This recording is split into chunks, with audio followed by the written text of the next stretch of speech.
What is your reaction to the latest we're hearing on Tiger Woods?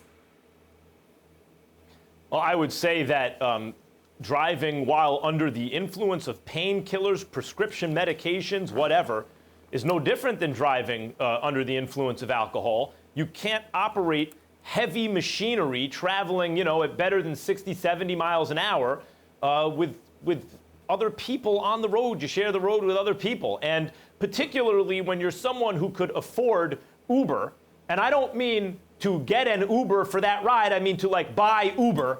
Like this guy, Tiger Woods, has all the resources in the world so that he never has to be in that position. And yet he finds himself in this position. And as I mentioned yesterday, as it relates to alcohol, in this case, it could be prescription medication. I'm sympathetic to the idea that your judgment is impaired and therefore you make that bad decision. I get it. It's tricky in terms of the kind of mustering the outrage, the righteous indignation. But what's not tricky and what wins the day in terms of that line of thinking is that there are other innocent people on the road with children in the car, often as my children are in the car with me. And so ultimately, I have very little sympathy for someone who's driving under the influence, any influence like that. Even a driver who's so tired that they can't see straight and they don't pull over, it's dangerous, but particularly for Tiger Woods. So the fact that he is at this point in his life, it's obviously a low point in his life. This appears to me to be someone who needs help, not just physical help, but psychological counseling. I mean, there's a tremendous amount of, you said you can't have sympathy for that person.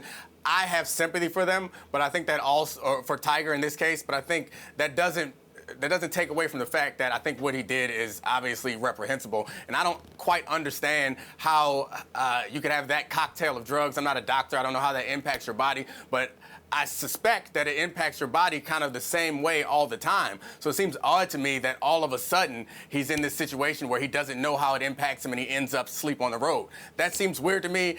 And to your point, I think that it says a lot about where he is. And to tie this back into a lot of the other conversations that we've had today is he was a star. And I think that this is what most people kind of put this on, is he was a star since he was a child. And we saw that with LeBron, and why I think LeBron is tremendously great, because he's gone through all of this without any marital or any other DUI type issues. But to bring it back to Tiger, I still have sympathy for him. I don't see how you can look at that mugshot and not have sympathy for him. I didn't say I don't have sympathy for him.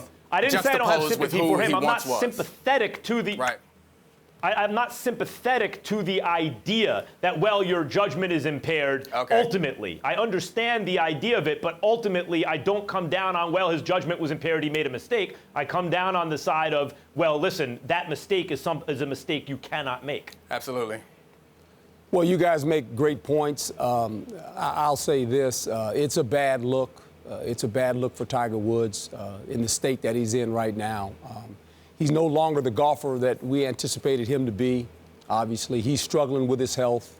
And then to get behind the wheel when you have no control is even worse. And the fact that you bring a lot of people into the equation, not only yourself but others. And that's, at 41 years old, you got to realize that that's your responsibility. We're a collection of our choices.